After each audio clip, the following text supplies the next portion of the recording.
ভারত ও বাংলাদেশের মধ্যে সম্পর্কের উন্নতিতে যে পদক্ষেপ গ্রহণ করা হয়েছিল, গঙ্গার পানি বন্টন চুক্তি ১৯৯৬ সালের ১২ই ডিসেম্বর, তা কিন্তু ২৯ বছর পূর্ণ করতে চলেছে। যা আগামী বছর অর্থাৎ ২০২৬-এর ১২ই ডিসেম্বর ৩০ বছর পূর্ণ হবে। এই চুক্তির মেয়াদ ছিল ৩০ বছর।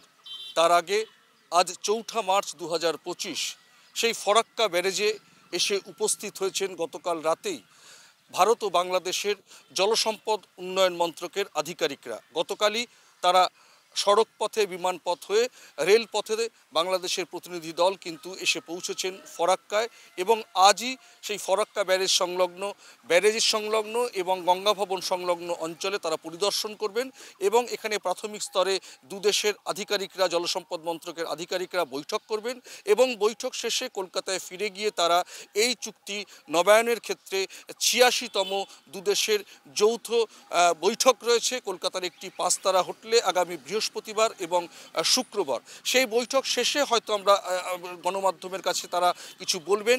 এই চুক্তি নবায়নের পরবর্তী সময় পরবর্তী পদক্ষেপ কী এবং এর বাস্তব দিক কী আছে, সেটিই কিন্তু সরেজমিনে খতিয়ে দেখতে দুদেশের আধিকারিকরা উপস্থিত হয়েছেন।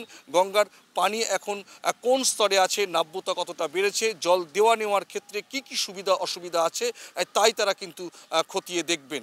আশা করা হচ্ছে এই নবায়নের ব্যাপারে এই যে দুদেশের যে যৌথ বৈঠক, তা কিন্তু ৩০ বছর পূর্ণ করে আবার সেই চুক্তির পথে এগোতে পারেই বলে কিন্তু আশা করা হচ্ছে। এখন আমরা দেখতে থাকবো তাদের সারাদিনের পরিদর্শনে তাদের গতি প্রকৃতি কী থাকে এবং গণমাধ্যমের কাছে তারা কিছু জানান কিনা আমরা পরবর্তী সময় জানাতে থাকবো। ফরাক্কা ব্যারেজ থেকে পরমাশিস ঘোষ রায়, RTV ইন্টারন্যাশনাল, কলকাতা।